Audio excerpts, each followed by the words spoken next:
기본소득은 모두에게 동일한 금액을 지급하기 때문에 부하소득의 재분배 효과가 없다는 비판이 있다. 모두에게 똑같은 돈이 주어져 빈부격차는 그대로라는 의견 그럴듯한 주장이다.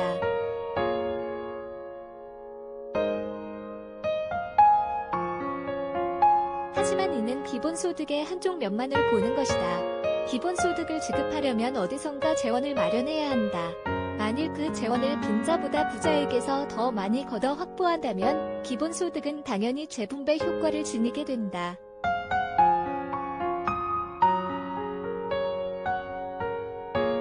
그동안 제시된 대부분의 기본소득안들은 고소득자와 자산가에게 더 걷는 재원 방안을 담고 있다. 따라서 더 나은 논쟁을 하려면 기본소득의 동일 지급액만 강조하며 재분배 효과가 없다는 단편적 주장을 펼 것이 아니라 기본소득의 재원 방안들과 여타 세금과 복지체계를 비교 분석하며 재분배 효과를 종합적으로 따지는 토론을 할 필요가 있다.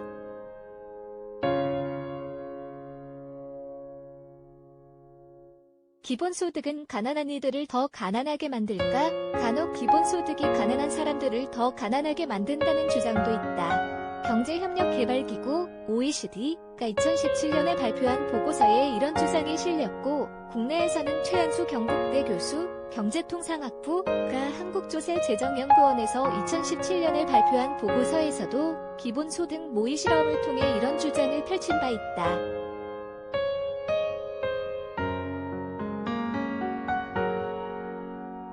가난한 사람들을 더 빈곤하게 만드는 정책이라면 거론조차 될 이유가 없었을 텐데 과연 이들 보고서의 주장은 맞는 것일까? 결론부터 얘기하면 이 보고서에서 주장에 이르기 전에 전제를 눈여겨봐야 한다.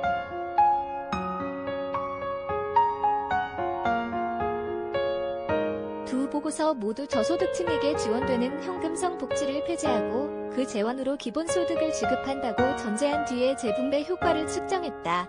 비슷한 방식을 적용해 현실의 통계를 가지고 간단한 계산을 해보자.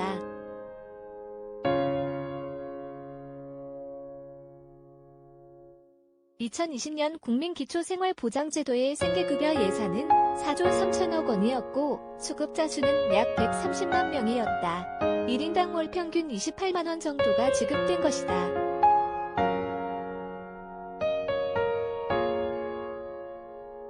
이 돈으로 전 국민에게 나눠준다면 1인당 월 평균 7,200원 정도를 받게 된다. 가장 취약한 계층인 기존 생계급여 수급자들은 매달 27만 원 정도의 소득이 감소하는 셈이다.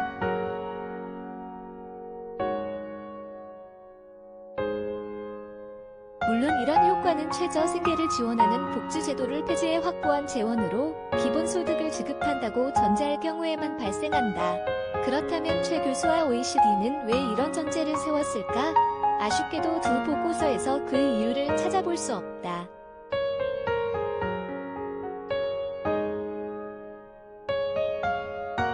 기본소득과 현금성 복지정책, 둘 다 현금이란 공통점 때문일 것이라 추정할 뿐이다. 현실에서 이런 전제대로 기본소득이 지급될 가능성은 있을까? 만일 국민기초생활보장제도를 허물어 기본소득 재원으로 삼겠다는 정치인이 있다면 황당하다는 반응뿐 아니라 위헌 소송까지 휘말릴 수 있다.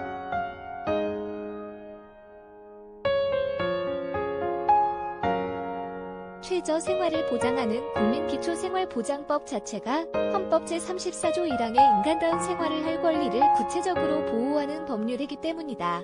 기본소득과 마찬가지로 현금성 복지였던 기초연금과 아동수당이 도입될 때도 생계급여액을 전액 삭감한다는 주장은 전혀 없었다.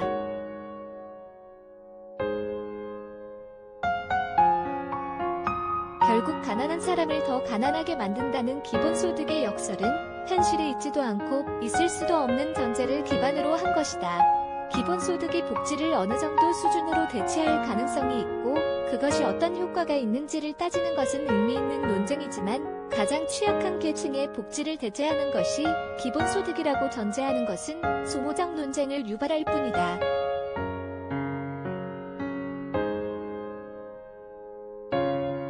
왜 푼돈을 나눠주느냐는 질문이 의미 없는 이유. 최한수 교수는 지난 21일여는 호라살과로 한결에 닿는 호라살과로에 기고한 칼럼 증세 없는 기본소득, 비전 혹은 환상을 통해 가난한 사람들을 더 가난하게 만든다는 기본소득의 역설을 반복해 주장했을 뿐 아니라 조세 감면 축소나 증세를 통한 기본소득도 현실적이지 않다고 비판했다.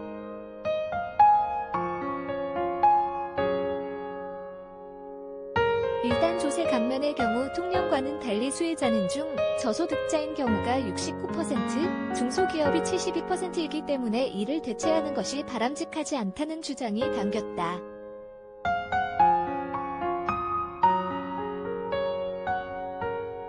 그런데 이 주장은 오히려 조세 감면 체계를 축소하는 의견과 상반되지 않는다.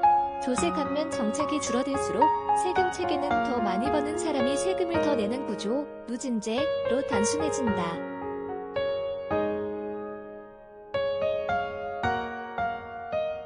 세금 체계를 누진화하며 반대급부로 기본소득이 주어진다면 중 저소득자는 여러 복잡한 조건이 부과된 조세 감면을 받기보단 예외 없이 기본소득을 받는 편이 더 나을 것이다.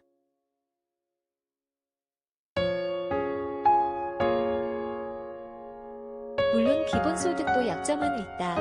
일부 고소득층, 자산가들은 받는 기본소득보다 더 내는 세금이 많게 된다.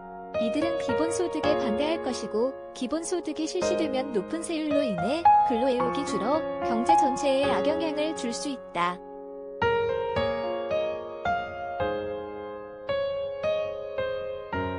그런데 이런 일반적인 경제적 통념에도 새로운 시각이 필요하다. 이미 고소득자의 수입에서 근로가 아닌 자본소득이 차지하는 비중이 상당하고 저성장 사회에서 필요한 것은 근로의욕이라기보단 일자리이며 만성적인 수요 부족의 경제에서 새로운 균형을 달성하는 방법이 무엇인지도 고민해야 한다.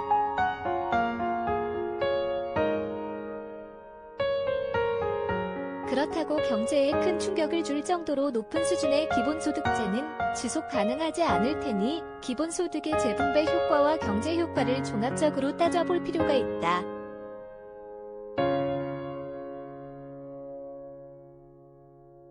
오늘날의 사회에서 주목할 만한 기본소득의 역할은 증세의 동력이 될 수 있다는 점이다.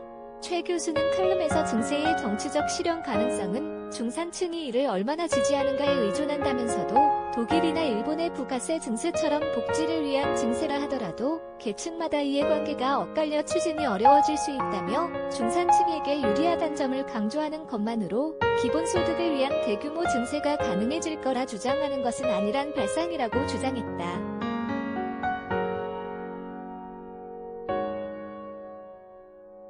최 교수가 인정한 것처럼 기본소득은 중산층의 지지를 얻어내기가 쉽다. 더 내는 세금보다 받는 기본소득이 많은 수혜자의 범위가 저소득층부터 중산층을 포괄하기 때문이다.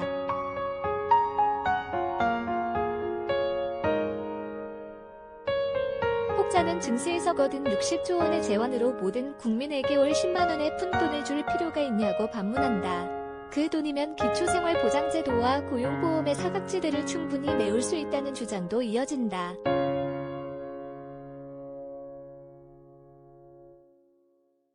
만일 이미 증세가 가능해진 상태라면 복지체계가 부실한 한국의 상황에선 기본소득은 후순위라고도 볼 수 있다. 하지만 문제는 증세를 미리 전제한 것이 현실에 부합하지 않는다는 점이다.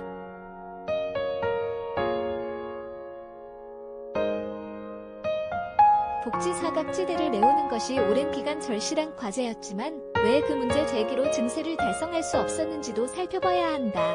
여러 연구가 제시하는 근거는 복지 수혜자와 부담자가 분리될 경우 조세 저항으로 복지 강화가 어렵다는 것이다.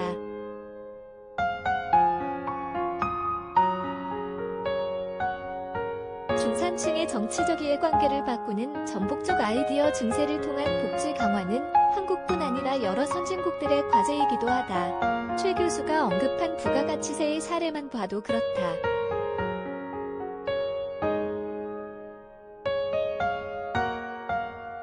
이미 한국보다 조세 부담률이 높은 대부분의 OECD 국가들이 부가가치세를 인상해 복지 강화를 꾀하고 있다. 한국은 부가가치세를 도입한 1977년 이후 한 번도 세율을 올린 적이 없지만 부가가치세를 운용하는 OECD 37개국 가운데 2008년부터 2019년까지 세율을 인상한 국가는 19개였고 인하한 국가는 아이슬란드가 유일했다.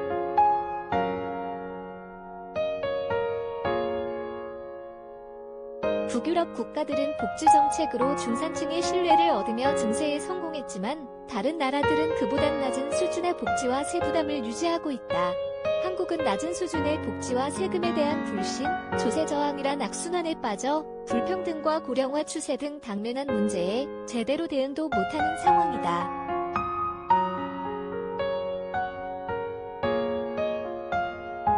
기본소득은 중산층의 정치적 이해관계를 바꾸면서 이런 악순환에서 빠져나올 수 있는 가능성을 제시한다. 이것은 안이한 발상이 아닌 전폭적인 아이디어다.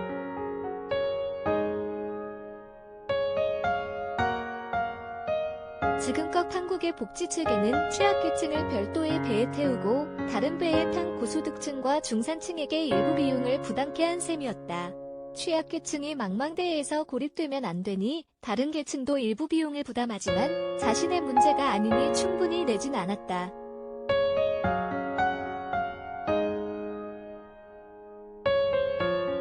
그런데 중산층과 취약계층을 같은 배에 태우면 어떻게 될까? 고소득층이 반발하더라도 국민 다수가 탄 배가 잘 가야 하고 그러기 위해 모두가 더 비용을 내자는 주장이 다수결로 결정될 수 있다.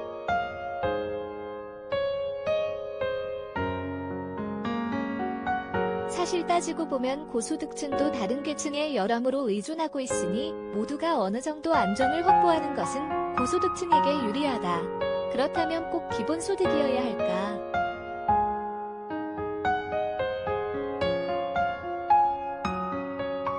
기존 복지로 정부와 세금에 대한 신뢰를 이끌어내 증세에 성공할 수도 있지 않을까? 어느 경로로 가야 사회 변화에 맞는 재분배 체계, 사회 안정망을 만들어낼 수 있을까?